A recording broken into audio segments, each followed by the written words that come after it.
Bienvenue pour ce début de campagne d'Elder Scrolls. Après avoir présenté le jeu dans la vidéo précédente, en vous montrant le matériel, en vous expliquant les bases du jeu, il est temps de commencer les choses sérieuses en débutant une vraie partie, c'est-à-dire une campagne. Je vais vous expliquer les règles en détaillant toutes les phases du jeu, j'essaierai d'être le plus clair possible et de ne rien oublier, car ce jeu est assez monstrueux. Mais vous allez voir qu'au bout de quelques tours, ce n'est pas aussi complexe que pourraient le laisser penser les 96 pages de règles. Allez, c'est parti.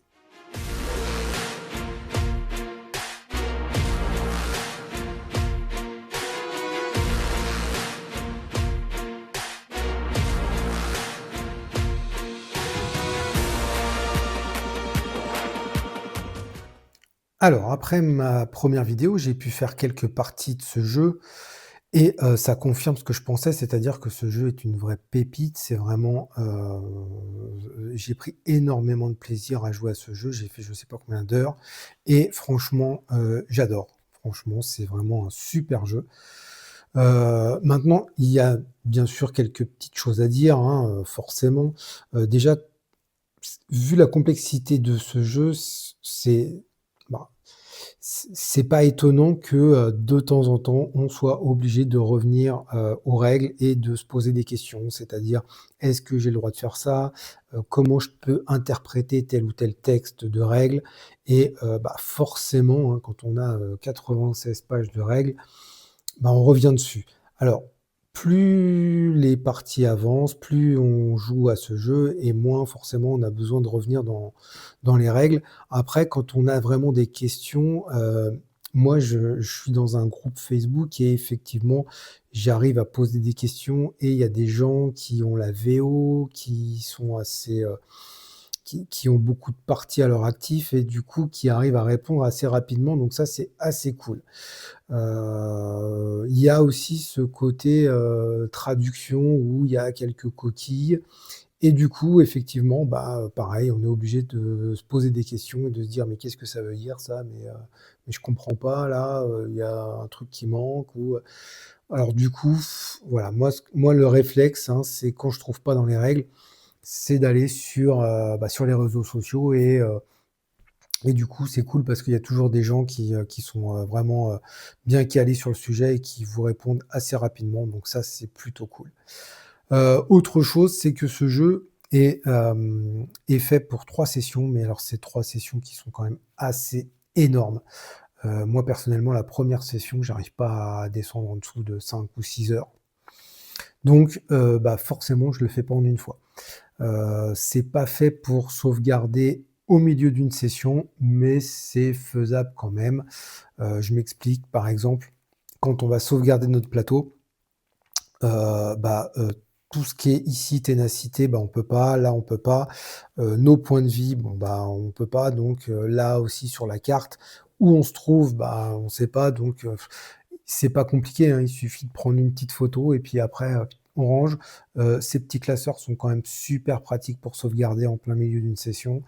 Donc c'est pas fait pour, mais ça se fait quand même, donc c'est pas très grave.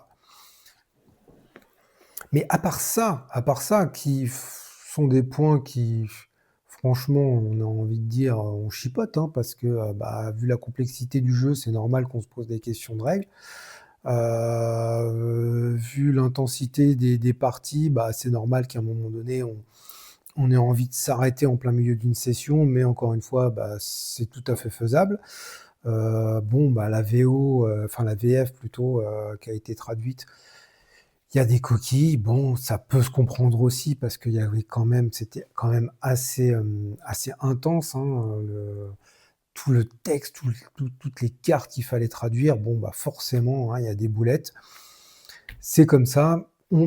Ça n'empêche pas que ce jeu, on prend vraiment énormément de plaisir. Donc, on va commencer. Je vous ai expliqué en gros les bases, je vous ai expliqué les plateaux aussi, la dernière fois et maintenant on va y aller, on va démarrer une campagne et la première chose à faire quand vous démarrez une campagne, c'est de choisir, une province et on vous dit que la province la moins compliquée, on va dire, c'est le Marais Noir et moi, bien sûr, j'ai choisi Autreche parce que j'avais envie de changer un peu. Donc on choisit une des provinces et j'ai choisi Autreche. Première chose à faire, avant même de choisir vos persos. Donc on va aller voir un petit peu ce qui se passe dans cette province. Vous prenez, le livret Autreche, exprès, et puis vous allez lire, on va lire ensemble un petit peu ce qui se passe dans cette province. Alors, Autreche. La région montagneuse et accidentée de Haute-Roche oscille depuis toujours entre tradition et rupture, entre alliance et rivalité. Chacun de ces nombreux petits royaumes lutte sans relâche pour garder le contrôle de son territoire. Mais récemment, Bretons et Orques se sont réunis sous la bannière de l'alliance de Dacphilante. Ils prétendent œuvrer pour la paix. En réalité, au sein même de cette organisation, nombre de dirigeants originaires de Haute-Roche cherchent encore un moyen de damer le pion à leurs rivaux de toujours. La crainte d'une escalade de la violence se fait davantage ressentir ces jours-ci, comme si une tierce personne essayait d'attiser les tensions afin de briser ces ententes précaires. Donc c'est un petit peu tendu, si vous voulez, hein. Haute-Roche, voilà, c'est une province où il y a de la tension, hein. Donc on va arriver dans cette province et on va regarder un petit peu justement les règles spécifiques, les mécanismes de la province. Alors, malgré l'alliance récente entre Bretons et Orques, les siècles de rancœur et les innombrables factions dissidentes laissent encore Haute-Roche en proie aux troubles. Au début de la session, placez un pion, hop, comme ça ici, sur la case 0 de la jauge d'agitation, au bas du plan de province. Donc là, c'est la jauge d'agitation, c'est-à-dire que au début, c'est pas trop la même herbe, mais plus on va avancer et plus ça va être agité, plus ça va être tendu et plus, si vous voulez, on va sentir cette tension qui va monter au fur et à mesure de la campagne. Au déclenchement de l'étape d'activation de l'effet de province, faites progresser ce pion en fonction de l'icône provinciale du jour. Donc ça, je vous l'expliquerai tout à l'heure. Au cours d'une rencontre et pour plusieurs effets, l'expression niveau d'agitation désigne la portion de la jauge où se situe le pion. Donc vous avez la jauge entre 0 et 2 où c'est paisible, ça va. 3 et 4, c'est tendu. 5-6, là c'est dangereux, et de 7 à 9, c'est chaotique, hein, c'est le gros bordel, quoi. Donc les conséquences d'un niveau d'agitation se font ressentir lors des rencontres. Donc quand on va avoir des combats ou même des rencontres paisibles, en fait, cette jauge d'agitation va influencer, en fait, si vous voulez, sur les ennemis, sur ce qui va se passer, sur ce qu'on va pouvoir faire aussi. Il détermine notamment la puissance de la compétence d'ennemis autochtones. Oui, parce que vous avez des ennemis qui vont avoir le mot-clé autochtone, et ce mot-clé autochtone va changer en fait d'une province à l'autre. Et dans cette province-là, en fait, en fonction de cette jauge d'agitation, les ennemis qui vont avoir le mot-clé autochtone vont être de plus en plus forts. En fait, vous allez voir, plus la jauge va avancer, plus ils vont être forts. Plusieurs effets et rencontres feront progresser ou régresser le pion sur la jauge d'agitation. Donc au fur et à mesure, on va faire monter ou descendre, mais le plus souvent, vous allez voir que ça va monter. Au cours d'une rencontre... non, je ne sais pas du tout ça. Après l'accomplissement d'une quête secondaire, le groupe peut choisir de réduire l'agitation d'une valeur égale à 5 moins le nombre de persos. Donc moi, je vais prendre 2 persos, donc ça veut dire que je vais pouvoir diminuer de 3 à chaque fois que je vais réussir une quête secondaire. Donc si vous voulez, la façon dont je vais pouvoir descendre cette jauge va être de faire des quêtes secondaires. Donc en fait, si vous voulez, dans cette province, on va avoir tendance à vouloir essayer de faire des quêtes secondaires parce qu'on n'a pas envie que ça monte. Quoique, il y a des fois où ça peut être pas mal, mais le plus souvent, c'est quand même chiant. Le résultat doit toutefois rester compris entre les nombres 0 et 9, bien entendu. Donc là, ça va être les icônes à une phase donnée, en fait, on va tirer, et en fonction de la carte qu'on va tirer, en fonction de l'icône qu'on va avoir, soit on va augmenter l'agitation de 1 pour cette icône, on va augmenter de 2 pour cette icône, on va la réduire pour cette icône. Si on n'a pas d'icône, ça ne change pas. Donc la compétence autochtone, c'est ce que je disais tout à l'heure. Après que cette unité ait été défaite, donc une fois qu'on a buté l'unité avec le mot-clé autochtone, toutes les unités alliées récupèrent autant de PV que la valeur d'agitation actuelle. C'est-à-dire plus je vais monter, si je suis là par exemple à 4, si je bute une unité qui a le mot-clé autochtone, bah, tous les autres vont récupérer 4 points de vie. Donc c'est assez énorme. Donc on va vouloir peut-être les éliminer bah, en dernier, hein, de façon à ce qu'ils activent pas cette compétence-là, incitation, qui est assez chiante, quoi. Spécificité des antres, plusieurs cartes antres affichent le terme éruption. Donc lors des batailles, certains effets peuvent affecter les tuiles associées.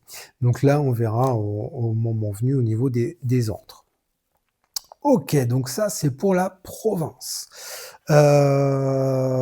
Ok, donc on est dans une province où il y a des tensions, où on sent que ça s'agite un peu.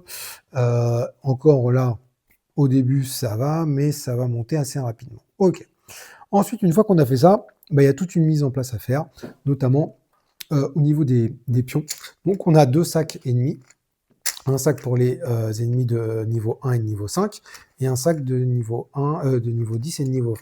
Donc là, en fait, vous avez des ennemis qui sont des ennemis pour toutes les régions. C'est ce qu'il y a le plus dans les sacs. Et vous avez quelques ennemis spécifiques à cette région haute roche. Et tous les ennemis spécifiques aux autres régions ne sont pas dans le sac. Donc on ne va pas rencontrer les mêmes ennemis en fonction de la région qu'on a choisie. Donc ça, je l'ai fait. Autre sac aussi à faire, c'est ce sac-là, c'est en fait les lignes de compétences, hein, c'est ce qu'on va pouvoir aller... on va pouvoir s'entraîner, en fait, si vous voulez, quand on ira en ville. On tirera des lignes de compétences au hasard dans ce sac-là pour pouvoir bah, s'entraîner dans de nouvelles attaques, par exemple. Ensuite, on a les cartes. Alors, les cartes, donc, vous avez hop, ce superbe porte-carte-là. Ici, vous avez les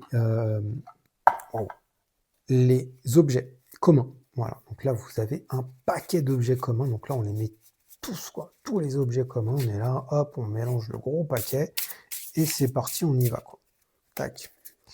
À côté, vous avez la même chose, mais c'est les objets rares, on va dire, hein. C'est les objets un petit peu plus badass ici. Un petit peu moins, mais il y en a quand même un sacré paquet. Ensuite, là, vous avez les rencontres. Alors, les rencontres ici, bleues, c'est les rencontres paisibles, hein. Normalement, on ne va pas se taper dessus. Vous avez des rencontres générales, hein, voilà, hein. Donc ça, c'est commun à toutes les provinces. Et j'en ai tiré au hasard. Et j'ai mélangé avec toutes les rencontres spécifiques à la province Haute-Roche. Exactement la même chose pour les rencontres belliqueuses, hein, les rencontres, je ne sais plus comment ils appellent ça. Les rencontres conflictuelles, voilà. Où là, on sait qu'on va se taper dessus. Et on a également les quêtes secondaires. Donc là, c'est toutes à chaque fois les mêmes. Mais il y a quand même un sacré paquet, donc il y a de quoi faire. Et à côté, vous avez les cartes entre. Donc là, ça va être... alors pareil, là, par contre, j'ai des cartes spécifiques. J'ai des cartes générales et des cartes spécifiques à la région. Voilà, pareil, que j'ai mis en place, que j'ai mélangé. Et bah, tout au fond, vous avez toutes les lignes de compétences. Donc là, c'est au niveau de notre plateau perso, on va pouvoir aller, on va aller s'entraîner, si vous voulez, hein, quand on ira en ville. Hein, voilà, à chaque fois, vous l'avez en double. Ouais, par exemple, illusion, donc ça c'est par rapport à la magie. Là, on vous explique tous les dés qu'il y a, les différents niveaux. Donc ça va être au fur et à mesure de notre périple. On va acquérir des compétences, des savoir-faire, des attaques. Et ça va être ces lignes-là. Ensuite, qu'est-ce qu'on a d'autre? Bah écoutez, je crois qu'on est pas mal. On a fait ça, les objets, on a préparé. Vous avez un petit journal de quête aussi, vous pouvez mettre le nom et tout, machin. Et bah écoutez, je vais vous présenter mes persos quand même. Et oui, mes 2 persos. Alors, j'ai choisi une nécromancienne. Et ouais, parce que ressusciter des cadavres, bah, c'est cool. Ouais. Donc j'ai choisi une nécromancienne. et du coup, une haute elfe. Voilà, je trouve que ça allait bien avec, le perso, nécromancienne. Donc nécromancienne, alors comment elle fonctionne la nécromancienne? On vous dit si au moins un ennemi a subi des dégâts pendant votre attaque, vous posez 1 PV ici, maximum 6. Il s'agit de votre pile de nécrose. Donc en fait, elle va fonctionner avec une pile de nécrose. Alors normalement, on le pose là. Moi, je vais le poser sur mon plateau parce que j'ai mon petit classeur, voilà, VIP, hein. Donc en fait, si vous voulez, je vais aller chercher, hop, des petits jetons comme ça. Et je vais les poser ici, sur mon plateau. Ça va être ma pile de nécrose. Et en fait, cette pile de nécrose va me servir à activer mes super pouvoirs de nécromancienne. Alors, qu'est-ce que je peux faire Donc ça, en fait, votre classe, c'est ma classe. En nécromancienne, c'est ma classe. Et à chaque fois, ça va être par rapport à votre ténacité. La ténacité va augmenter quand je vais faire des échecs avec les dés, comme les bones dans tout mini bones. Donc je vais monter ma jauge et après, quand ça sera mon tour, je vais pouvoir dépenser autant de ténacité, là, qui a marqué 1, 2, 3, 5, pour pouvoir activer un super pouvoir.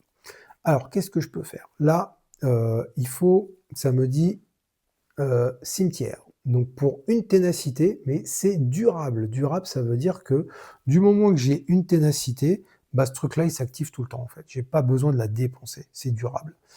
Donc ça veut dire qu'il faut que je sois en posture de magie, mais bon, la nécromancienne, vous allez voir qu'elle sera souvent en posture de magie. Ignorez une défense de votre cible par lot de 2 PV dans votre pile de nécrose. Donc si j'arrive à avoir 2 PV, je pourrais ignorer un bouclier. Si j'ai 4 PV sur ma pile de nécrose, je pourrais ignorer 2 défenses, donc 2 boucliers. Donc ça, c'est quand même assez pas mal, surtout que ça ne me fait pas dépenser quand c'est durable.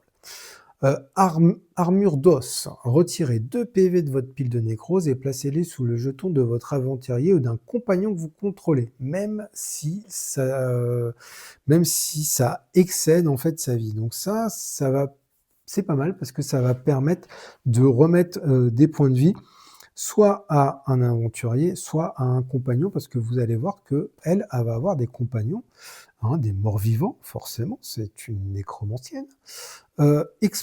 Explosement. Explosement. Voilà, avec 2 S. Hein, explosement. Ouais, donc je vais même pas remarquer. Bon, ça doit être explosement, normalement. Je sais pas. Donc là, il faut que je sois en posture de magie. Retirez 6 PV de votre pile de nécrose. Donc il va falloir que déjà j'en enquille 6 ici. Hein. C'est pas gagné.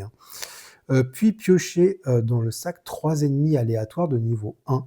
Déployez-les sur des cases libres à portée. Il s'agit désormais de compagnons que vous contrôlez. Chacun d'eux est défait après avoir joué son tour. C'est-à-dire que en dépensant 6 nécroses, PV dans ma pile de nécrose, et en dépensant 3 ténacités, je vais prendre dans le sac, au pif, 3 ennemis de niveau 1. Mais le truc, c'est qu'ils vont rester que un tour. Après, c'est du one-shot, ils dégagent. Donc ça peut être pas mal, mais le problème, c'est que des niveaux 1, c'est des petits niveaux. En général, les petits niveaux, ils font pas super mal, surtout une fois, donc ça peut peut-être aider au début de la campagne. Mais ce truc-là, je le fais pas trop. Je le fais pas trop. Par contre, ça, ouais, ça c'est bien. Gardien spirituel, donc ça coûte 5, il faut être en posture de magie. Hein. Retirez de votre pile de nécrose autant de PV que vous le souhaitez, donc là c'est autant que je veux. Et je les place sous un ennemi de niveau 1 de la pile d'ennemis défaits. Donc une fois que j'ai buté des ennemis, il faut que ça soit un ennemi de niveau 1. Je peux dire, putain, lui, c'est cool, je vais me le prendre comme compagnon. Paf, je le prends et je mets, si j'ai deux nécroses, eh ben, il aura 2 vies. Et hop, je le mets. Et je le déploie.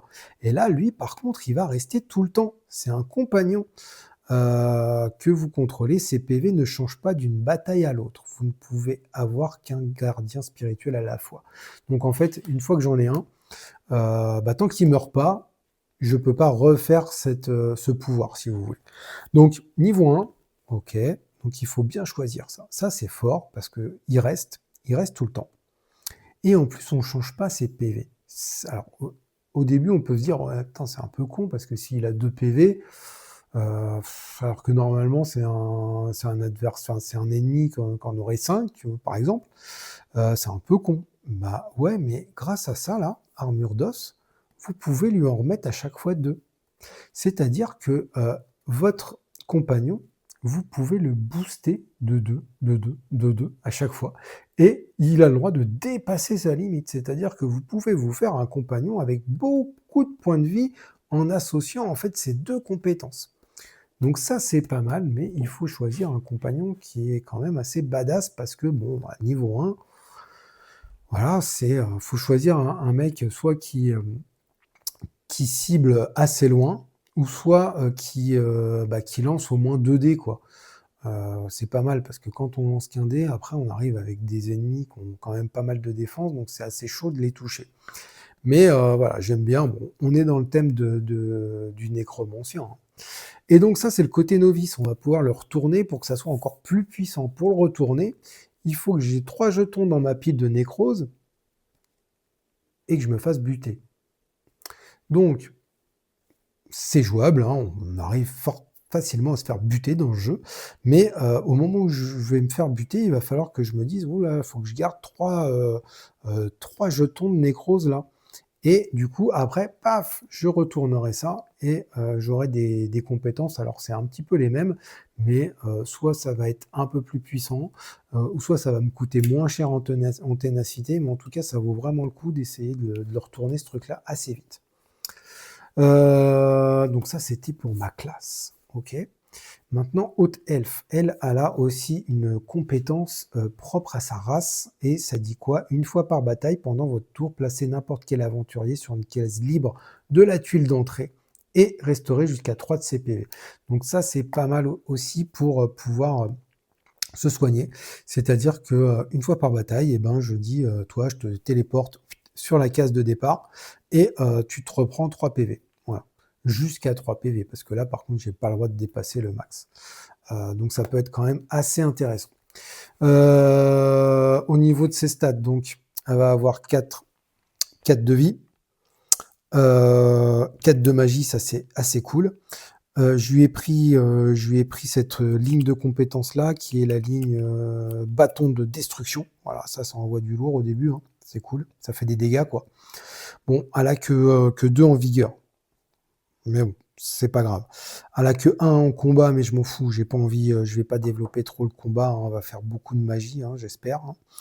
Au niveau du repos, donc ça, c'est le nombre de dés que je vais pouvoir récupérer au début de chaque tour, elle est à 2. Donc c'est quand même assez, ouais, c'est pas mal, c'est pas mal.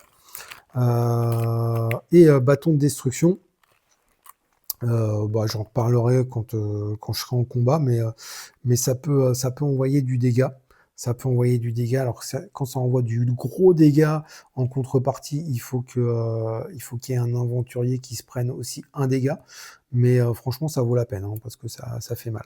Ça envoie du lourd. Donc voilà, ça c'était pour ma haute elfe nécromancienne. Je ne sais pas comment on va l'appeler. J'ai pas réfléchi. C'est pas grave, je vais lui trouver un nom. Ensuite, j'ai voulu faire un archer. Alors, c'est pas la meilleure synergie, hein, les deux, hein, parce que le nécromancien, il va plutôt rester en arrière, il va pas taper, il va pas taper au corps à corps, et bah, l'archer non plus, hein, du coup, hein. Mais c'est ça qui est bien dans le jeu, c'est que c'est pas grave. Vous avez envie de vous faire plaisir, et ben vous pouvez former votre équipe comme vous le voulez. Voilà, vous voulez un nécromancien, un archer, et ben allez, on y va, c'est parti, c'est pas grave.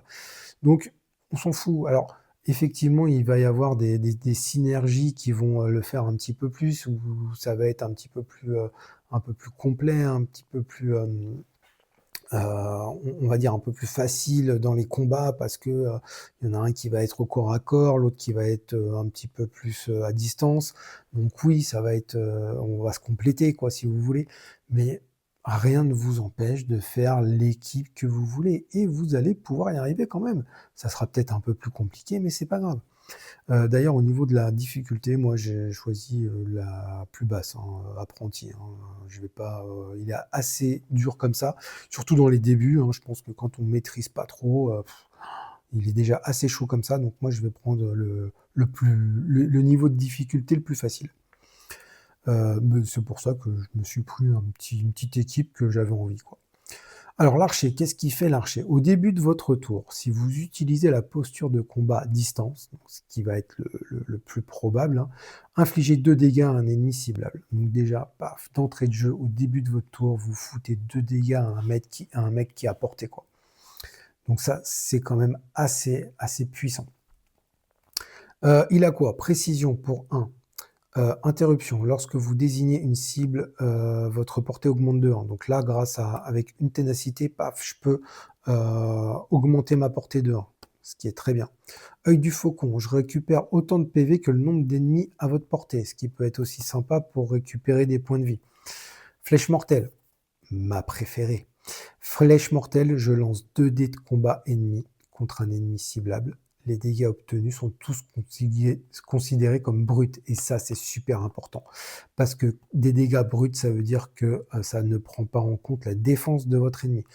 Et ça, c'est cool. Parce que vous allez avoir, pendant le jeu, des ennemis qui vont avoir 2, 3, voire même plus, parfois, de boucliers, de défense. Et pour percer les défenses, va falloir faire du dégât, quoi.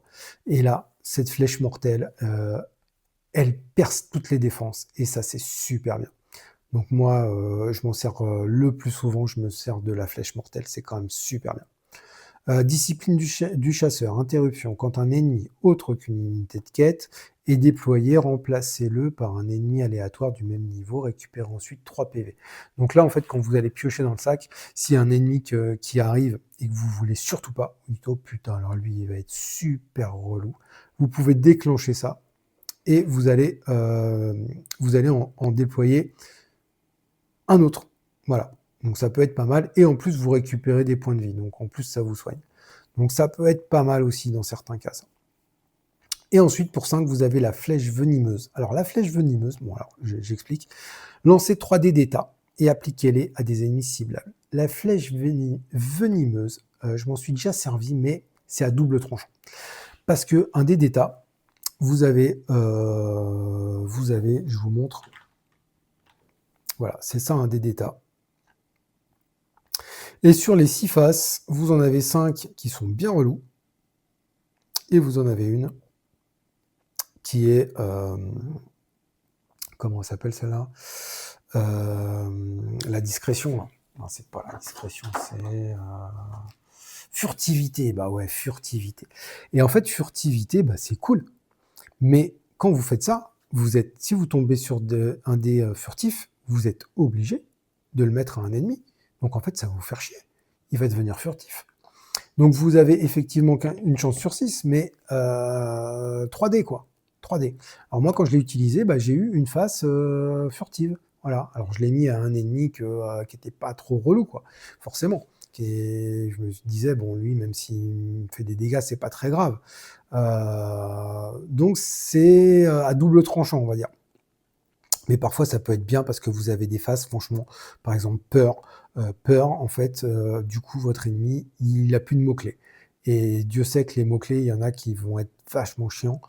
Et ça peut être vraiment, ça peut vous sauver un combat, quoi. Donc, ça peut être puissant, mais ça peut être chiant. C'est à double tranchant, ce truc-là, quoi. Pour retourner la classe d'archer, pour qu'elle devienne plus forte, qu'est-ce qu'il faut faire? Défaites un ennemi situé à au moins 6 cases de distance. Donc là, il faut envoyer du lourd au niveau de la distance. Ok. Et après, on retournera et on aura des choses encore plus puissantes. Alors, qui j'ai choisi? J'ai choisi un argonien. Voilà, parce que déjà, il est super classe et il a un arc, déjà. Donc c'est pas mal. Et au niveau de ses stats, j'ai trouvé que c'était pas mal pour un archer. Alors, résistance argonienne, qu'est-ce qu'il a? Une fois par bataille, lorsque vous êtes censé subir des dégâts, évitez-les dans leur intégralité. Donc une fois par baston, quand vous prenez un gros jet de dégâts, vous pouvez dire, bon bah voilà, en fait, tel un argonien agile et tel l'éclair, je ne subis absolument aucun dégât pendant cette attaque. Ce qui peut être très fort. Bon, je peux le faire qu'une fois par bataille, mais c'est très très fort. Au niveau des stats, il a 5 de santé, Il a 3 de vigueur. Ça, je vais essayer de l'augmenter assez vite parce que du coup, ça va être ma portée. Ça va être mon déplacement et ma portée. Donc ça, je vais essayer de l'avancer assez vite. Au niveau de la magie, d'ailleurs là, j'en ai mis qu'un, mais ah oui, parce que j'avais désappris la dernière fois. Je vais en mettre un deuxième. Il a 2 de magie, mais normalement, je devrais pas me servir de magie, quoique, on verra, hein. Ça dépend aussi de ce qui va tomber en ville au niveau des entraîneurs. J'ai un dé de combat. Donc ça, par contre, ça peut être pas mal parce que je peux m'en servir aussi à distance. J'ai 2 de repos, ok, classique. Et j'ai choisi, bah, bien sûr, hein, j'ai choisi l'arc, hein, forcément. Hein, donc j'ai pris la ligne de compétences des arcs. Donc j'ai 2 dés à faire à distance, bien entendu. Donc je les ai mis comme ça. Du coup, j'ai vraiment 2 slots ici qui sont dispo. Un ici, en face de ma vie. Là, ma vigueur, pour moi, c'est assez important, mais je pense que la magie, je vais la descendre. Donc, c'est pour ça que je l'ai mise en face de la magie. Donc voilà pour mes 2 persos avec lesquels on va se lancer dans la campagne. Et du coup, une fois qu'on a fait tout ça, hein, qu'on a mis en place toute notre province, qu'on a choisi nos persos, qu'on a choisi nos lignes de compétences pour le départ, et ben là, on va se demander quelle guilde va venir nous embaucher, va vouloir va vouloir se payer nos services parce qu'on est quand même des aventuriers assez badass, hein, avec beaucoup de capacités et ils ont envie de se servir de notre force et on va, parmi les 9 guildes de départ, on va les mélanger et on va en prendre 3 et parmi les 3, on va choisir. Donc hop, au hasard, allez, 1, 2 et 3. Alors, qu'est-ce qu'on a? On a les indomptables. Ces audacieux chasseurs de trésors, de gloire et de fortune ne craignent nulle bête et nulle arme. Ils se jettent tête baissée dans les antres comme dans les donjons, se rient de la mort ainsi que de d'Hydra et ne pensent qu'à la renommée, à l'honneur et aux richesses. Le groupe se concentre sur les antres. D'accord, donc là, si on choisit les indomptables, on sait qu'on va être plutôt des chasseurs de trésors, on va explorer les antres. Ok. Ensuite, on a la guilde des guerriers. Oula. Cette guilde forme et dirige des soldats mercenaires dans tout Tamriel. Elle accepte généralement les contrats qui bénéficient à la fois au peuple et à sa propre trésorerie. Ces nombreux agents sont constamment occupés, notamment pour assurer la sécurité de leurs clients ou chasser des monstres. Alors, on vous dit, le groupe se concentre sur une grande variété de quêtes riches en batailles. Ok, donc là, on va taper, quoi. Là, ça envoie du... Je suis peut-être plus là-dessus pour l'instant. La guilde des voleurs. Oh yes, la guilde des voleurs. Ça me déchire, la guilde des voleurs. Je ne l'ai jamais eu encore. Alors, cette association criminelle présente sur tout le continent se consacre entièrement au larcin et à la duplicité. Ses membres suivent un code professionnel strict afin que le taux de criminalité des villes demeure acceptable pour la plupart des autorités locales. Ok, donc le groupe se concentre sur des entreprises criminelles, ce qui inclut souvent des batailles de type braquage pour faire l'acquisition d'objets ou de cibles spécifiques. Ouais, pas mal. Pas mal. Je serais plus sur la guilde des voleurs. Alors en fait, ce qu'il faut faire, là, une fois qu'on a les 3, c'est qu'on va regarder. On va regarder un petit peu. Hop. Donc on a la guilde des voleurs, les indomptables et la guilde des guerriers. Donc on va regarder un petit peu ce qu'on nous propose. Ok, guilde des voleurs 18. On va regarder. Parce qu'en fait, ça va être notre quête, notre campagne en fait. Enfin, le début de notre campagne en tout cas. Alors, la guilde des voleurs... ah ouais, complexité 3. Alors, déjà ça me plaît pas trop. Je vais pas trop... Ouais. Je vais regarder juste les complexités déjà là. Les indomptables et guide des guerriers. Alors, guide des guerriers, complexité 2, déjà, c'est mieux. Déjà, ouais, c'est mieux. Et les indomptables. Complexité 2 aussi. Ok, on va vers quoi là? On va vers quoi? Ah, j'avais dit que les guerriers... J'hésitais entre les guerriers et les voleurs. Mais les voleurs, hein, complexité 3, ça me plaît pas. Bah, vous savez quoi? On va se faire la guilde des guerriers. Allez, c'est parti. Donc les autres guildes, là, pour l'instant, hop, on les dégage. Et on va regarder aussi le petit... la capacité quand on va en ville, l'action de guilde, salle d'entraînement de la guilde. Pour votre action citadine, kiosque de guilde, dépensez 1 XP mis de côté afin d'apprendre n'importe quelle ligne de compétence de type... Ah, ok, de type... de ce type-là, là, c'est des armes à une main. Piocher dans le sac des entraîneurs, ok. Ok. Et ça, j'avais vu passer que en VO, c'est pas pioché en fait. C'est n'importe quel type comme ça que je vérifie.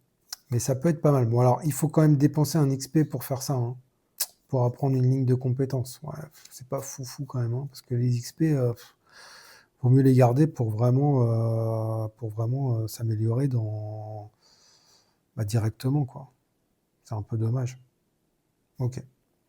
Bon, allez, on y va. On va regarder un petit peu ce qu'on nous propose. Donc, nous avons accepté cette super guide des guerriers. Merci les gars. Vous n'aurez pas à le regretter. Alors, aperçu de la session. Voyager d'un bout à l'autre du plan et réguler le niveau d'agitation par le biais des batailles. Ok. Ok. Allez, on va lire ça. Les dirigeants de la guilde des guerriers ont choisi de vous confier cette mission parce qu'ils admirent votre discrétion et votre force. Lorsque vous pénétrez dans l'arrière-salle du Lion Heureux, un jeune breton séduisant d'une vingtaine d'années vous y attend déjà.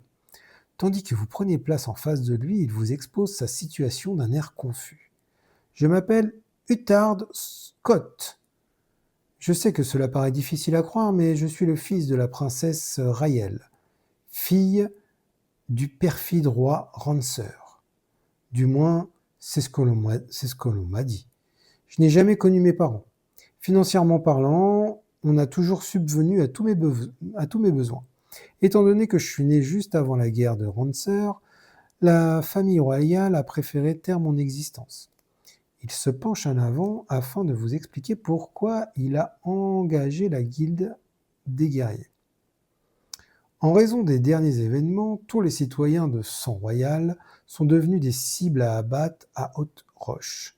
Je cherche à quitter la région. Je me contrefiche de la politique et refuse d'être manipulé par un noble avide de pouvoir.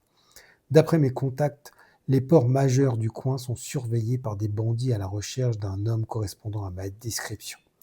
Durant mes voyages, je me suis fait des amis à Wortgar. Un slop m'attend dans la forteresse de Farun. Il ne me manque qu'une escorte compétente pour m'y rendre. Ok, donc on va escorter un gars, quoi. Il jette bref un regard à la ronde, comme si les murs avaient des oreilles, avant de chuchoter si bas que vous avez du mal à l'entendre. Il y a autre chose qui m'inquiète. J'ai repéré des gens. Je les ai entendus murmurer. Ils m'ont suivi à dague filante et je crois bien qu'ils ont failli me tendre une embuscade à plusieurs reprises. L'autre fois, j'ai tenté d'attraper l'un d'eux. Bien qu'il ait réussi à s'enfuir, il a perdu un morceau de parchemin au passage qui disait « Les armées sont levées avec le sang royal. Le trophée reviendra à leur grand général. » Cette déclaration lui arrache un frisson. Acceptez-vous de m'aider ? Bah oui, c'est pour ça que je suis là quand même.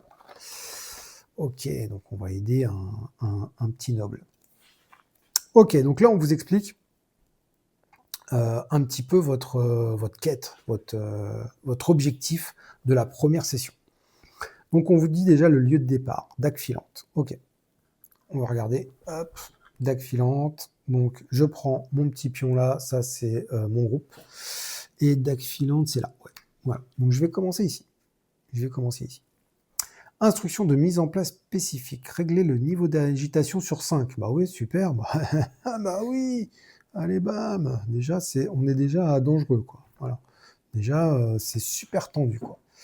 Mettez de côté l'unité de quête assassin de la Morag. Alors ça, c'est voilà, c'est des unités qu'on aura besoin pour la fin de notre session. Ok. Si le nombre de joueurs est supérieur à 3, non. Mettez de côté aussi, machin. Objectif de la quête. Voyager jusqu'à la forteresse de Farun et initier la Rix décrite ci-après en employant la difficulté de RE, donc c'est la réserve d'ennemis, de fin de session au plus tard au jour 12. Déclenche le dénouement de la quête. Ok, donc ça, en fait, j'ai 12 jours pour y aller. On va regarder. Farun. Où est Farun? Ça doit être de l'autre côté de la carte. Je vois pas Farun.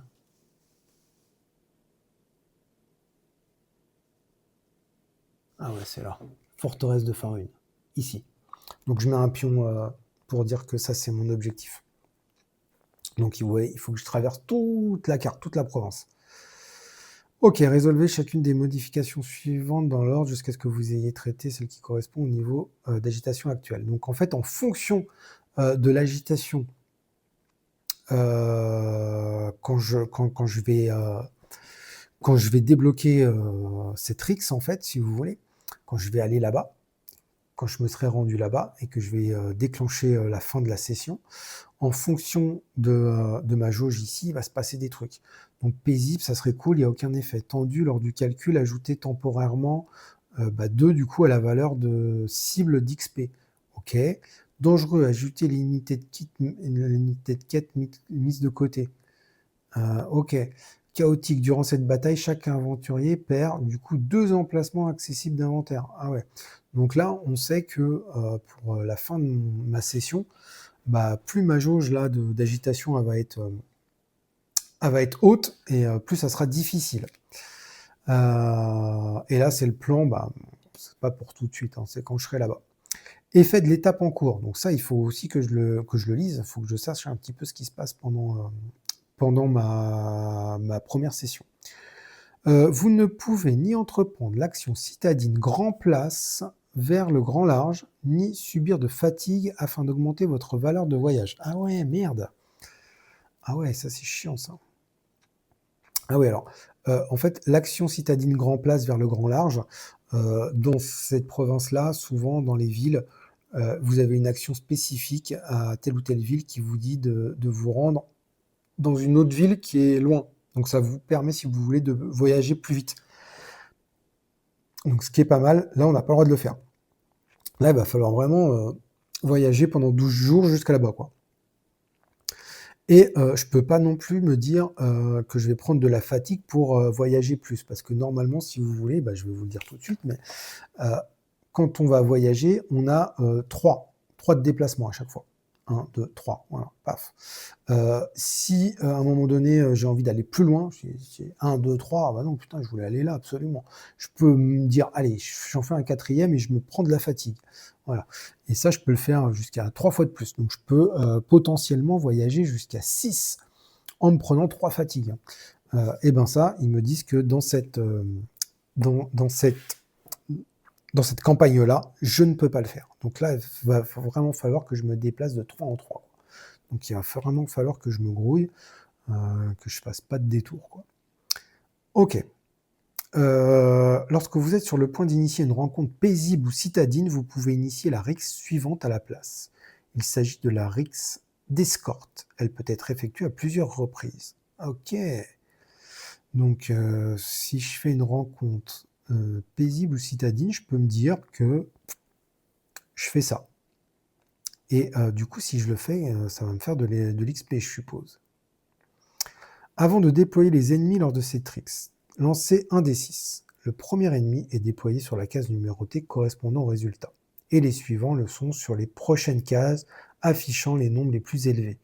Ah ouais, donc en fait, ça serait cool de faire un 6 parce qu'après, il n'y a plus que 7 et 8 et c'est fini. Ouais, donc en fait, ça va changer vraiment. Là, on voit ma tuile de départ. Ce qui est assez étonnant, c'est qu'on peut avoir des ennemis quand même assez proches de la tuile de départ. Vous voyez, souvent, le plus souvent, chez la tuile de départ, les ennemis sont un peu plus loin. Là, ils peuvent être quand même assez proches. Ok. Dès qu'un ennemi est déployé sur la case 8, le prochain l'est sur la case 1. Ah bah oui, non, en fait, ça change rien. Donc en fait, c'est juste la disposition des ennemis qui va changer. Ce processus se poursuit jusqu'à ce que la RE soit vide ou que toutes les cases numérotées soient occupées. Donc ça, c'est comme d'hab. Si vous êtes sur un site instable, lorsque vous initiez la liste d'escorte, résolvez chacune des modifications suivantes dans l'ordre, jusqu'à ce que vous ayez résolu celle qui correspond au niveau d'agitation actuel. Ok. Donc si c'est instable, si c'est tendu, les 2 fois 2, donc les 4 premiers ennemis sont déployés avec plus 2. Ah ouais! Donc en fait, plus ça va avancer la jauge et plus cette trick, ça va être compliqué, quoi. Lors du calcul de RE, ajoutez temporairement 2 à la valeur de cible. OK. Après le déploiement d'ennemis, remplacez un ennemi de niveau 1 par un ennemi aléatoire de niveau 10. Oh, pop, pop. Ah ouais, ouais, ouais. Donc en fait, ça, c'est bien de le faire, mais alors pas si on est sur un site instable. Alors attendez, je peux le faire quoi? Paisible ou citadine. Ok. Donc si je suis sur de l'instable, c'est pas bon de faire ça quand même. Enfin, tout dépend de ma jauge d'agitation. Si la rixe d'escorte se solde par un succès, gagnez 1 XP et ignorez l'étape activation de l'effet de province du jour. Ah ouais. Alors, effectivement, ça fait pas beaucoup d'XP, 1 XP pour une bataille. En général, souvent, c'est 2. Mais le truc, c'est que l'effet de province, souvent, c'est en fonction de la carte, je vais monter la jauge. Alors, parfois, je peux la descendre, mais le plus souvent, je la monte. Donc, ce qui peut être pas mal de pas la monter, quoi. Ok. Ok, bon, bah écoutez, je pense que c'est clair. J'ai tout compris. En gros, on escorte un petit gars jusqu'à là-bas. Et on a 12 jours. Voilà, on a 12 jours, c'est-à-dire que là, en fait, on est au jour 1. On commence avec 2 XP. Ça va être pour les batailles, c'est le compteur de round. Et on y va. Alors, le premier jour est un petit peu particulier, on va dire, parce que le premier jour, on va commencer forcément dans la ville de départ. Donc, dague filante. OK? Dague filante, forcément, au début. Après, ça va être un petit peu... Après, on va suivre les étapes. Je vais vous expliquer étape par étape. Là, le premier jour est un peu particulier. On n'a pas le choix. On ne va pas se déplacer sur cette carte. On est dans la ville et on va pouvoir faire des actions de ville. Donc, ce qu'on va faire, c'est qu'on va regarder. On va aller sur la page de dague filante parce que c'est là qu'on est. Donc, on va regarder ce que nous propose dague filante. Donc, on ouvre à dague filante. On a un petit texte, voilà, qu'on va lire. L'alliance de dague filante doit son nom à cette puissante ville de Haute-Roche, dont l'influence politique et militaire est considérable. Cité de marchands et de marins, on admire ses vues dégagées sur les mers qui s'étendent au-delà de Tamriel. Ok, donc là on voit bien effectivement, on est sur une espèce de presqu'île là, hein, c'est une belle vue dégagée, hein, c'est une cité côtière, quoi, on va dire. Alors, homonyme de l'Alliance. La première fois qu'un aventurier breton, orc ou rouge-garde, eh ben non, on n'est ni breton, ni orc, ni rouge-garde, entreprend une action citadine panneau de quête. Durant cette rencontre, il peut garder les 2 quêtes secondaires piochées. Ah ouais, ok. Donc là, l'action panneau de quête, en fait, c'est de tirer 2 quêtes et d'en choisir une. C'est des quêtes secondaires. Donc si on a un breton, un orc ou un rouge-garde, bah, je peux garder les 2. Ok, d'accord. Ok, ça marche. Donc là, vous voyez, là, je ne peux pas faire ça. Ça me le dit bien spécifiquement, ça me l'a dit tout à l'heure dans ma quête. Je ne peux pas faire l'action grand place qui est vers le grand large, qui est une action de groupe, c'est-à-dire que chaque aventurier doit dépenser une action là-dedans pour pouvoir le faire. Nous avons 2 actions chacun. Chaque perso a 2 actions à dépenser en ville. Et ça, c'est vrai à chaque fois que vous allez vous arrêter en ville. Donc ça, je peux pas le faire. À la fin de la journée, déplacer le pion du groupe sur la forteresse de Faerûn. Bah oui, c'est là où je dois aller. Ou Abondance. Donc vous voyez, ça permet vraiment de faire, de mettre le cap, voilà, grand large. Donc est-ce que ça serait pas un voyage en bateau? Sûrement. Mais ça, je peux pas le faire. Voilà, je l'escorte et si vous voulez, il y a trop de monde qui sont à l'affût, il y a sa gueule qui est un petit peu partout sur les avis de recherche. Donc il va falloir qu'on se fasse discret pendant cette campagne, hein, pendant cette quête, il faut être discret. Donc ça, on peut pas le faire. C'est pas possible. Et on peut pas se fatiguer pour aller plus loin non plus, parce qu'on a un espèce de boulet avec nous, quoi. Ok, donc là, première chose à faire, on va mettre en place le marché. Qu'est-ce que ça nous dit? Ça nous dit qu'il y a 4 objets communs et un objet légendaire. Donc on va les mettre tout de suite. Ok, allez, 4 objets communs. Voilà. 3 et 4. Ok, on va les regarder. Et après, une action, ça peut être de prendre un objet, n'importe lequel. Ça, c'est la thune de la guilde, en fait, si vous voulez. Alors, qu'est-ce qu'on a? On a Bray d'Elfe des Bois. Ouais, pas mal. Pour 3 ténacités. Déclenchez jusqu'à 3 fois une de vos capacités de classe coûtant une ténacité. Ok, pas mal, parce que je crois que je vous l'ai pas dit, mais en fait, ces capacités-là, on peut les faire qu'une fois par tour. Une fois chacune. C'est-à-dire que si je fais, j'active celle-là, je peux pas la refaire une deuxième fois pendant mon tour. Je peux en faire une autre, et encore une autre, mais je peux pas faire 2 fois la même pendant un tour. Et bien, grâce à ça, je peux déclencher coûtant une. Donc celle-là, je peux la faire plusieurs fois. Ok. Ouais, ok, pas mal. Bon, ça me coûte quand même 3, hein, donc c'est pas terrible, terrible. Des glyphes. Alors les glyphes, c'est des choses c'est des enchantements qu'on va accrocher soit à un aventurier, soit à un autre objet. Alors, enchanter un ennemi. Bah voilà, là, on peut enchanter un ennemi de niveau 5 ou 10 en jeu.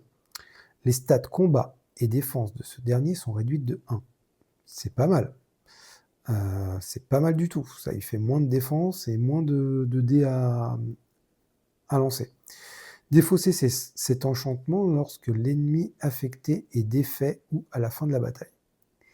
Ça peut être pas mal pour affaiblissement. Hein, ça affaiblit un ennemi, quoi, hein, tout simplement. Osselet druidique. Ok. Pendant une rencontre citadine, placez cet objet dans le paquet objet et mélangez-le. Puis piochez un objet légendaire.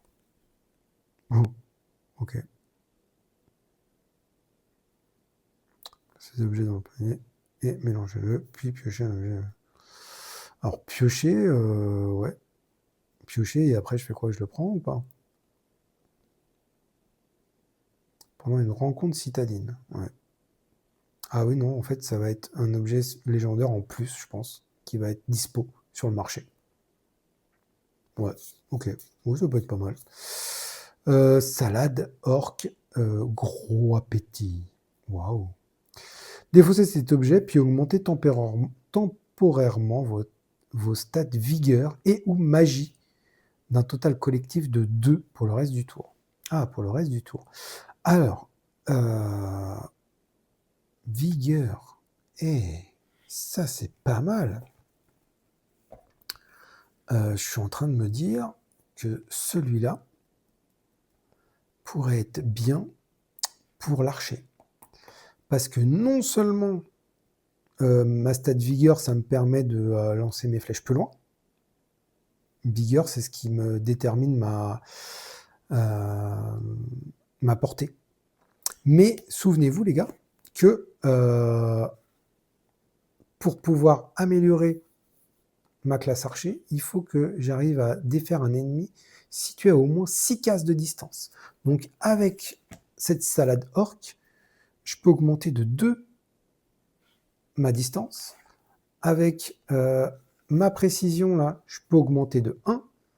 Donc, avec mes stats de départ, grâce à cet objet, je peux déjà avoir une portée de 6. Voilà. Donc, cet objet-là, il est vachement intéressant pour mon archer. Ok. Et on a dit combien? Et un légendaire. Sceau du présent de Magnus. Si votre stat magie est un nombre pair, agissez comme si elle était supérieure de 1. Si vous êtes breton ou un haut elfe, oh putain, les hauts elfes, ouais. L'effet de cet objet demeure actif même lorsque ce dernier se trouve dans votre sac.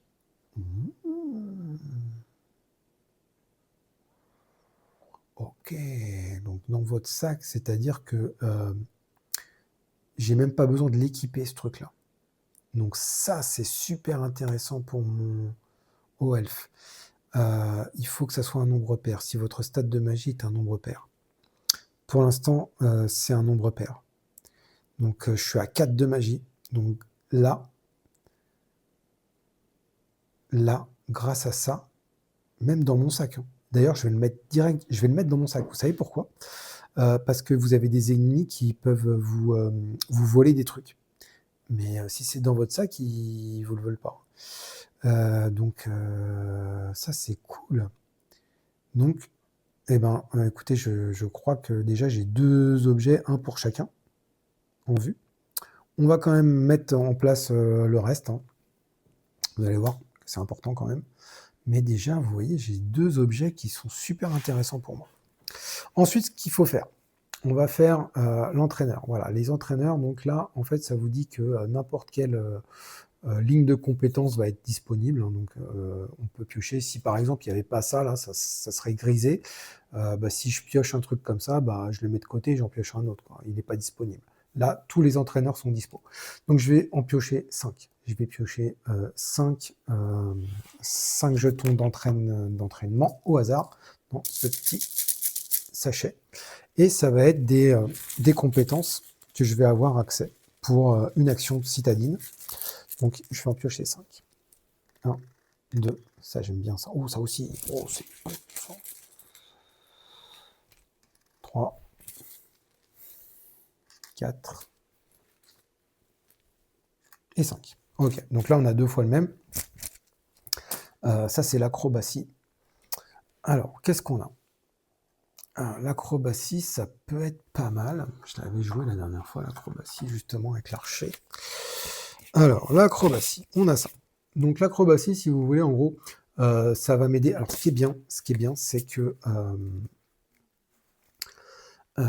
c'est qu'il n'y a pas de posture pour ça. C'est-à-dire que je vais pouvoir, en n'importe quelle posture, je vais pouvoir jeter ces dés. Et par contre, ça va prendre en compte ma vigueur. Voilà. Ouais, ma vigueur, pour l'instant, elle n'est pas très haute, mais bon, ça peut être pas mal. Ok, l'acrobatie, bon, je connais l'acrobatie, ça va me faire déplacer un peu plus vite. À un moment donné, quand au niveau 2, je vais pouvoir même passer par les ennemis, alors que normalement, quand on est sur le plan de bataille, on ne peut pas traverser des ennemis ou même des alliés d'ailleurs. Là, je peux le faire. Je peux esquiver des trucs et tout. Donc j'aime bien cette stat. On a, je crois, aussi l'éloquence.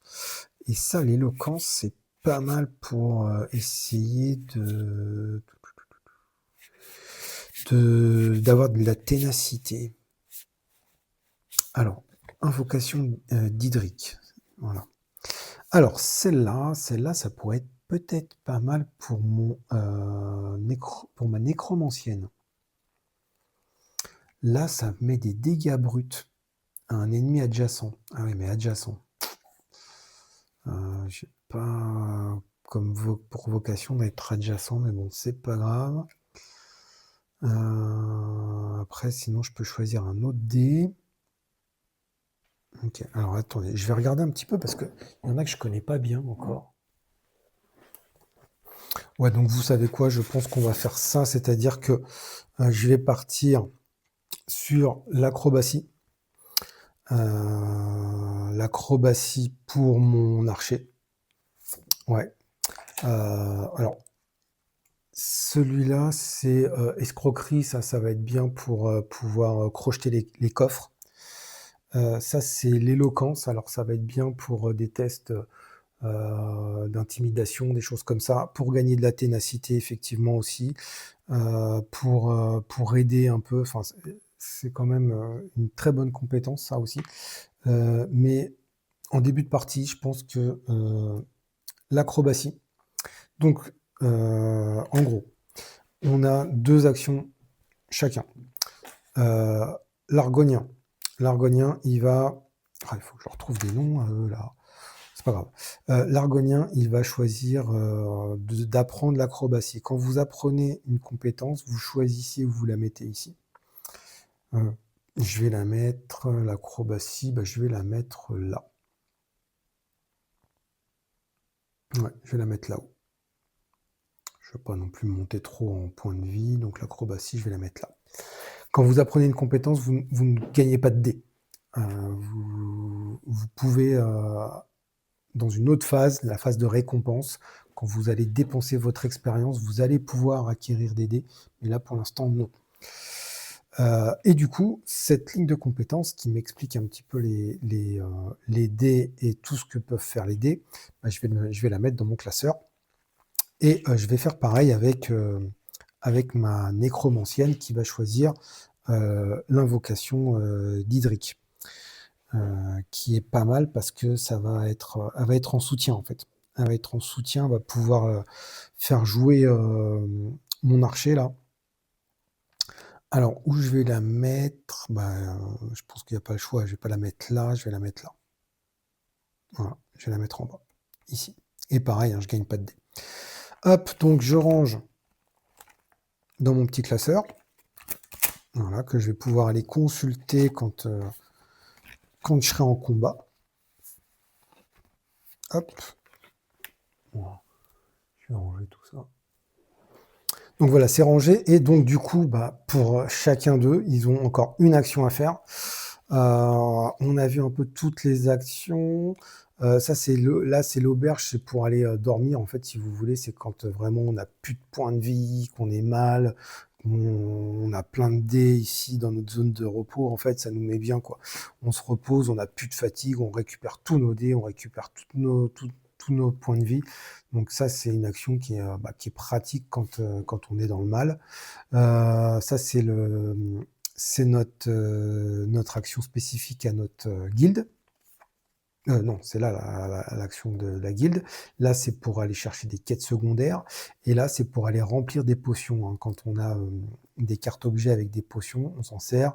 Hop, on tape la carte pour aller la re-remplir, c'est ici, quoi. Donc là, les autres ne nous intéressent pas trop, donc on va vraiment aller prendre les objets qu'on a dit, c'est-à-dire ce glyphe-là qui est vraiment, c'est pas un glyphe, c'est un sceau, qui est vraiment super, ouais, qui est vraiment, c'est une légendaire, hein. Si on est haut elfe, donc elle, ma nécromancienne, c'est le cas, elle peut mettre cet objet dans son sac et ça demeure actif, c'est-à-dire que tant que ma magie est un nombre pair, c'est le cas, 4 c'est pair, c'est comme si j'en avais un de plus. Donc là, en fait, là, à partir de maintenant, grâce à cet objet, c'est comme si j'avais 5 en magie. Tac, et je glisse donc dans mon petit porte-carte ici, voilà, qui représente mon sac. Moi, ce que je fais, c'est que ces 4 objets ici, là, c'est comme s'ils étaient équipés, et les 4 derrière, hop, c'est mon sac. Voilà. Donc ça, c'est quand même assez cool. Et on a dit que la salade orc pour mon argonien était super pratique. Ça... Alors après, c'est one shot, hein. C'est que je m'en sers, je défausse. Et du coup, ma stat de vigueur, un total collectif de 2 pour le reste du tour. Ah oui, entre vigueur et magie, quoi. Ouais, ça serait vraiment que pour la vigueur, quoi. Et j'ai ma salade orc, voilà, qui est disponible. Il va falloir que je m'en serve à la fin pour tuer un ennemi qui se trouve à 6. Ça serait cool. en intégrant cette capacité-là, de façon à pouvoir passer de l'archer novice à l'archer maître. Ok, donc là on a fait nos 2 actions chacun de cité, de village, nos 2 actions citadines. Ces objets-là, hop, on les défausse. Voilà. Alors moi ce que je fais, c'est que je les mets devant, comme ça. Voilà, je sais que c'est ma défausse devant. Et on a fini donc nos 2 actions de ville. Donc, une fois qu'on a fait ça, alors vous avez un petit récapitulatif ici, hein, je m'en sers souvent. Donc là, en fait, on a fait là, ici. La rencontre, en fait, c'est une rencontre citadine. On est obligé de la faire au jour 1. Ensuite, phase de récompense, bon bah là on n'en a pas parce qu'on n'a pas gagné d'expérience en ville. Hein, ça, l'expérience, on la gagne souvent quand on fait des rencontres. Donc toute cette phase-là, bah, on ne va pas la faire, hein, gain d'amélioration, suivi des quêtes, tout ça. Phase de fin de journée. Donc là, on va activer l'effet de province. Donc, l'effet de province, ici, si on avait dû tirer une carte paisible, on aurait regardé l'icône de cette carte. Comme on n'en a pas tiré, on va en tirer une. Mais on va juste regarder l'icône qui est derrière. Donc là, c'est les cartes paisibles. Et on va regarder l'icône qui est derrière, qui est là. Et donc, cette icône-là, on va regarder hop, dans le sommaire. Et cette icône-là, vous voyez, c'est celle-là. Ça veut dire augmenter l'agitation de 1. Donc, on va augmenter l'agitation de 1 qui passe à 6. Donc, on est dans une agitation dangereuse. Et cette carte-là, on ne va pas la défausser, on la met derrière, dans le paquet derrière. Voilà. Hop, voilà. Donc, ça, c'est la phase de fin de journée, activation de l'effet de Provence. Et ensuite, on va faire la phase d'accalmie. Alors, la phase d'accalmie, ça va dépendre de votre difficulté que vous avez choisie. Moi, j'ai choisi la difficulté apprenti, donc la plus facile. C'est-à-dire que pendant cette phase-là, je vais récupérer, chaque aventurier va récupérer 2 points de vie. Donc là, je n'en ai pas perdu, c'est cool. Et va pouvoir choisir 2 dés aussi, qui se trouvent dans sa zone de repos, à reprendre. Et là, je l'ai choisi. Hein. C'est pas normalement, pendant que vous êtes en bataille, c'est vous récupérez les dés les plus à gauche. Là, je peux les choisir. J'en choisis 2. Et ça, c'est la phase d'accalmie. Pendant cette phase aussi, je peux échanger, en fait, je peux échanger autant d'objets que je veux avec les autres aventuriers. Je peux aussi mettre les objets de mon sac en objets équipés et inversement. Donc, je fais un petit peu ma popote hein, dans cette phase-là. Et là, vous voyez, j'ai fini, en fait, si vous voulez, le premier jour, qui était assez particulier parce que ça m'impose une visite, une rencontre citadine, mais j'ai fini mon premier jour. Donc là, après, phase de début de journée, donc là, j'avance le compteur de 1. Donc là, je passe à, hop, jour numéro 2. Et là, début de la phase, donc là, si on avait des choses qui s'activaient en début de phase de province, ça serait maintenant, et là, voyage de groupe. Donc là, je dois voyager jusqu'à 3. Alors, et normalement, je pourrais même faire plus en me prenant de la fatigue, mais dans cette campagne-là, je ne peux pas. Donc, je peux faire. Donc, il va falloir y aller là. Hein. Je pense que là, le but, c'est d'aller assez rapidement là. Bon, j'ai 12 jours, hein, vous me direz. Hein. J'ai 12 jours. Donc, soit je m'arrête sur du paisible. Ça voudra dire que je ne vais pas me taper de combat, mais je vais gagner un peu moins d'expérience. Soit je m'arrête sur un combat, où là, ça, on va se taper, on le sait, mais ça va me mettre de l'expérience. Une ville, c'est ce qu'on vient de faire. Bon, j'ai pas envie de me retaper une ville. Hein. Et les étoiles, c'est instable. Instable, c'est je vais lancer un dé, c'est-à-dire que je vais lancer ce dé-là, et soit je vais me taper du combat, soit je vais me taper du paisible, ou soit je vais me taper une charrette itinérante, en fait. C'est un marchand itinérant qui est un petit peu le même principe que la ville, avec des conditions bien spécifiques. Donc je ne sais pas sur quoi je vais tomber dans ces cases-là. Ce qui est bien, c'est qu'à la fin de ces cases-là, de toute façon, je gagne 2 ténacités. Donc ça, c'est quand même pas mal aussi de temps en temps de faire ça. en se disant: «Bon, bah, je sais pas sur quoi je vais tomber, mais de toute façon, je vais monter ma jauge de ténacité» et ça, c'est quand même assez bien d'avoir de la ténacité comme ça. Autre chose aussi, quand on va calculer sa réserve d'ennemis, c'est le nombre de joueurs, donc là, c'est 2, multiplié par l'expérience. Donc là, c'est 2. Donc là, c'est 2 fois 2, 4. Ça veut dire que quand je vais piocher mes ennemis, je vais piocher d'abord le plus gros possible, c'est-à-dire là, 4, bah, je vais faire 1, 1, 1, 1. Donc je vais avoir 4 ennemis de niveau 1. En termes de difficulté, 4, c'est quand même, quand ça finit par 4, c'est quand même assez chaud. Vous avez quand même plus d'ennemis, même si c'est que des niveaux 1, vous avez quand même plus d'ennemis. Par exemple, si j'étais en jour 3, je faisais, pas en jour, en expérience, si j'avais 3 d'expérience, je faisais 3 fois 2, 6. Je piocherais un de 5 et un de 1. Ça me ferait que 2 ennemis. Alors j'en aurais un de 5 effectivement, mais ça serait peut-être un peu moins chaud, enfin tout dépend de l'ennemi. Mais 4, gérer 4 ennemis, c'est quand même assez chaud, surtout au début. Mais ça va me permettre d'avoir quand même de l'expérience, donc j'ai quand même envie de le faire. J'ai quand même envie de faire 1, 2 et 3 et de me taper tout de suite du lourd. Voilà, de faire tout de suite une rencontre belliqueuse, conflictuelle. En plus, ça vous permettra de voir un petit peu les combats, hein, parce qu'on est là pour ça quand même, il y a beaucoup de combats.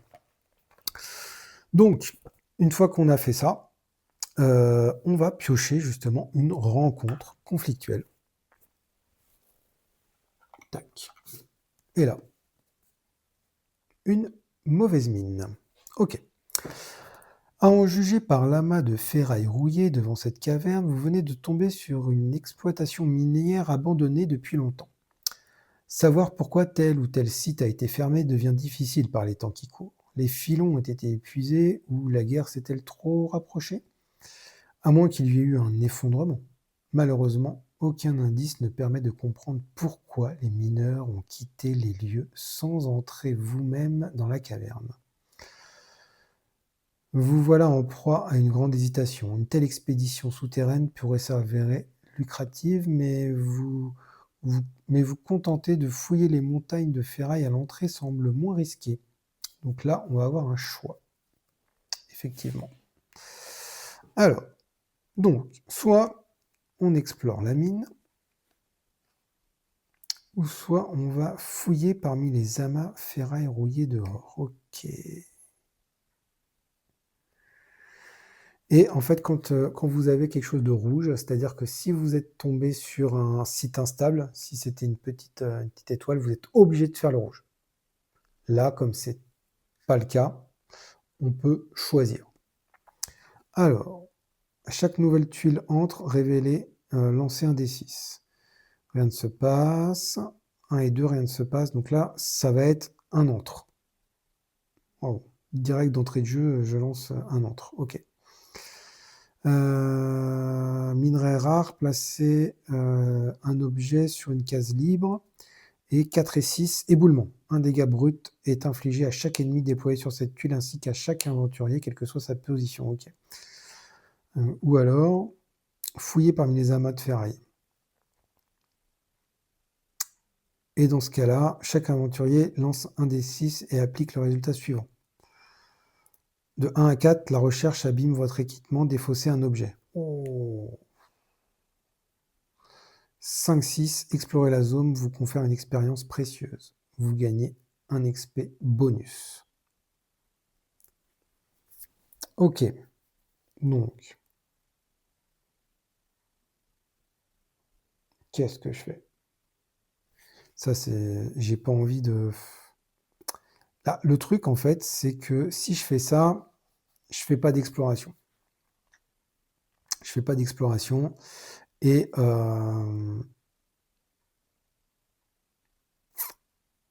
Je fais pas d'exploration, mais de 1 à 4, je défausse un objet quand même. Mes objets, ils sont bien. Mes objets, ils sont bien. Mais là, si j'arrive à faire 5 ou 6, j'ai pas besoin de faire l'exploration. Donc de toute façon, hein, que je choisisse... en fait, si je choisis celle-là, je lance le dé et je vais gagner ça. Si je choisis celle-là, il faut que j'explore la mine. Donc il faut que j'arrive à faire l'objectif de l'antre pour pouvoir gagner un XP. Mais sachant que quand vous allez faire des antres, vous allez découvrir des cristaux. Et chaque cristaux va vous donner aussi de l'expérience. Par contre, c'est chaud. C'est chaud, c'est chaud. J'ai pas envie de me lancer dans un antre tout de suite, en fait. Je suis pas très bien équipé là. Parce que c'est chaud les antres hein, quand même. Donc j'ai envie de faire ça. Voilà. Et puis bah je vais risquer de perdre un objet, quoi. Je vais risquer de perdre un objet, mais je pense que c'est quand même le plus sûr. J'aurai au moins un XP. Et avec de la chance, j'en aurai 2, quoi. Ouais. Allez, on va faire ça. On va fouiller parmi les amas de ferraille rouillés dehors. Voilà. On va pas explorer la mine, on va la jouer safe. Enfin, safe. On va peut-être se faire mal. Donc, je vais lancer un dé en espérant faire 5 ou 6.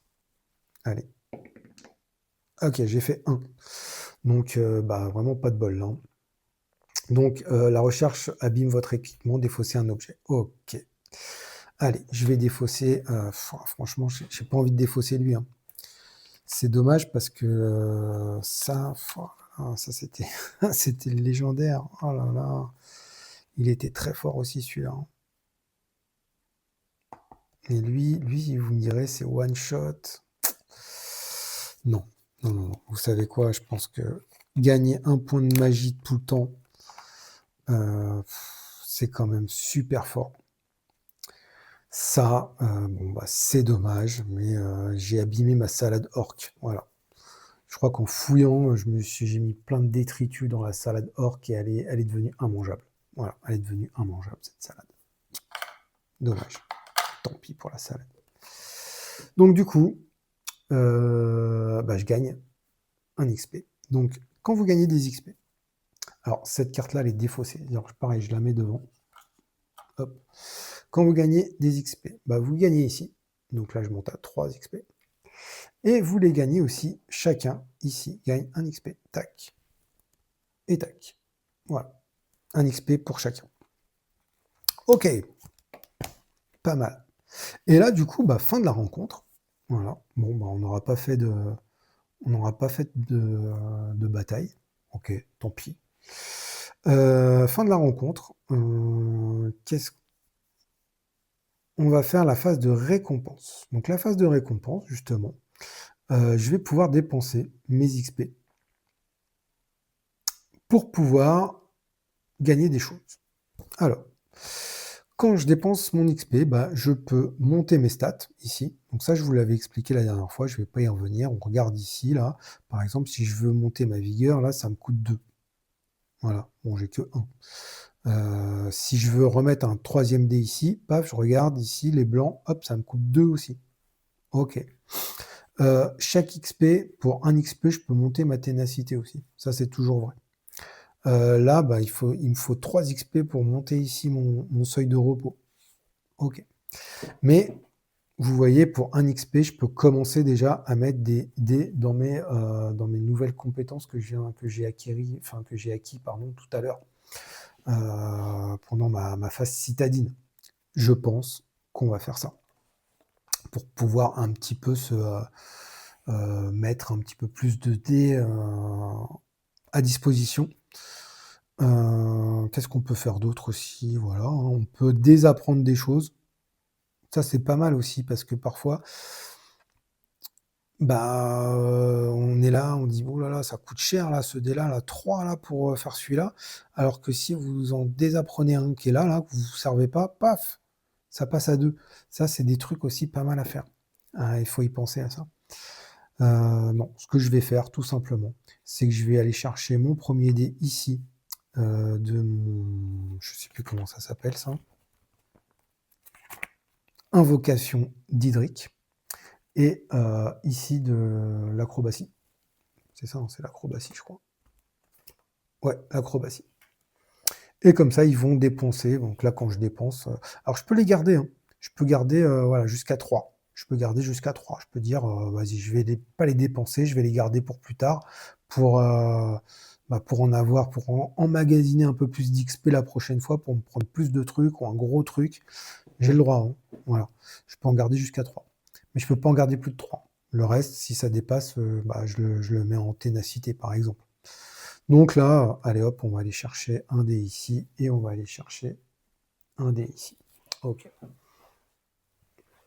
Alors, je suis donc allé chercher ce dé-là, parce que si vous voulez, dans l'invocation d'Hydric, j'avais le choix. Donc il fallait forcément que je prenne un dé de niveau 1, vu que j'avais pas d'autres dés. Je commence par le niveau 1, forcément. Pour pouvoir chercher un dé de niveau 2, il me faut au moins un dé de niveau 1. Donc j'avais le choix entre ces deux dés-là, si vous voulez. Ce dé-là, il était pas mal, mais ça mettait des dégâts. Alors c'était bien parce que c'était des dégâts bruts, donc qui percent les défenses, mais c'était pour des ennemis adjacents. J'ai pas trop envie de rester en corps à corps, donc j'ai choisi l'autre dé qui va s'activer, si vous voulez, qui va être dans ma zone active. C'est-à-dire quand je vais le lancer, je vais pouvoir le mettre ici.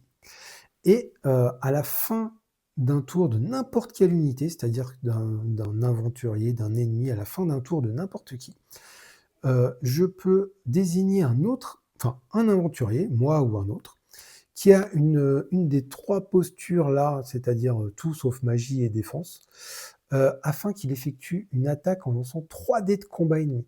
Cette attaque ignore la compétence éthérée, c'est-à-dire que éthéré, c'est un ennemi qui se prend des dégâts que pour que les magiciens en fait. Si t'es pas magicien, tu lui mets presque pas de dégâts aux ennemis éthérés. Donc là déjà ça marche pas. Et après tu épuises ce dé.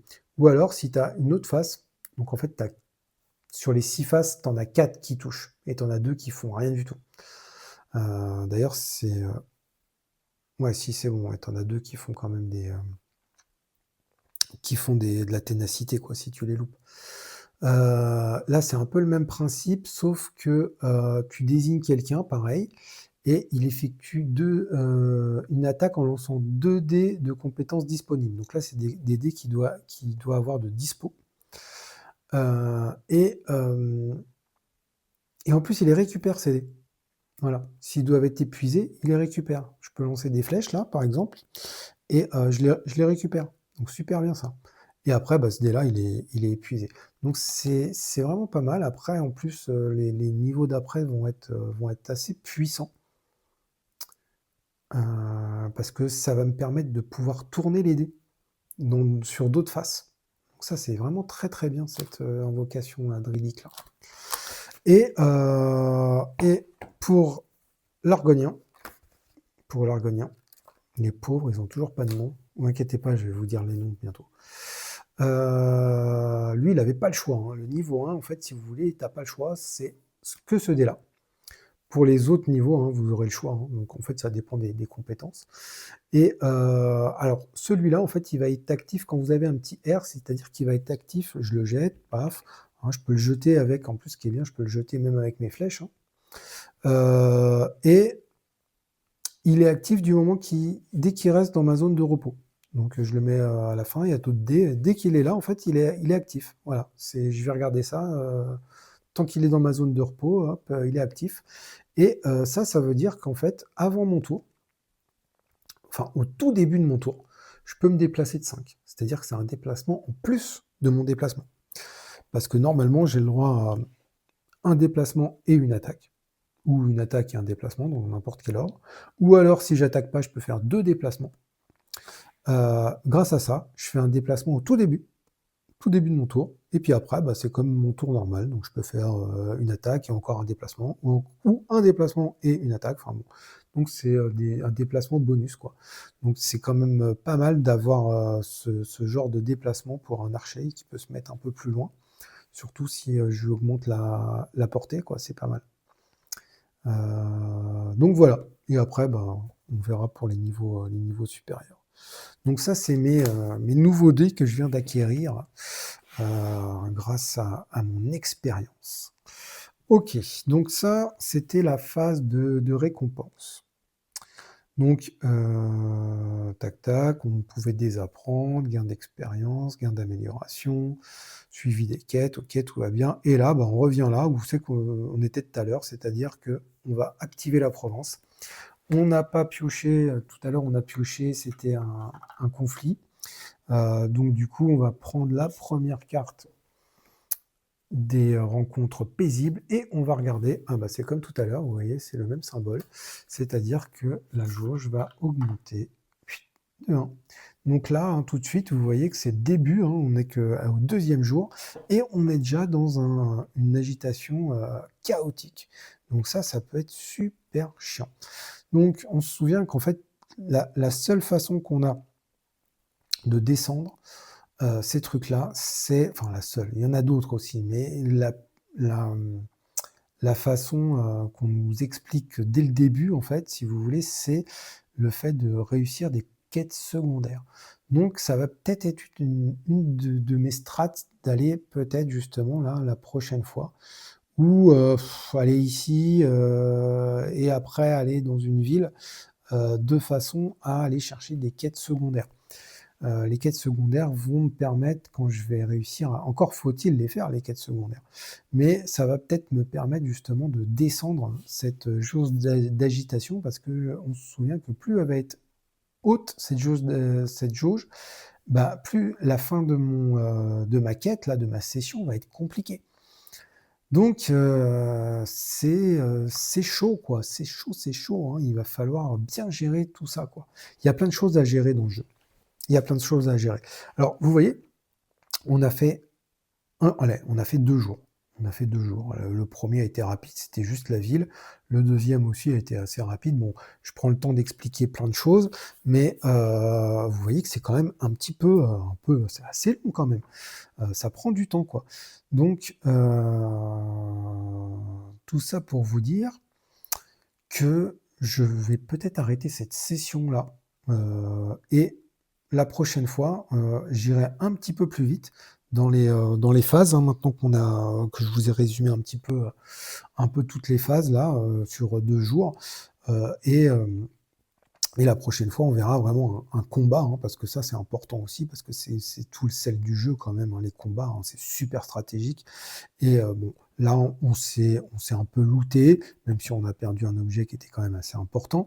On a appris des nouvelles compétences, on a un petit peu plus de dés qu'au début.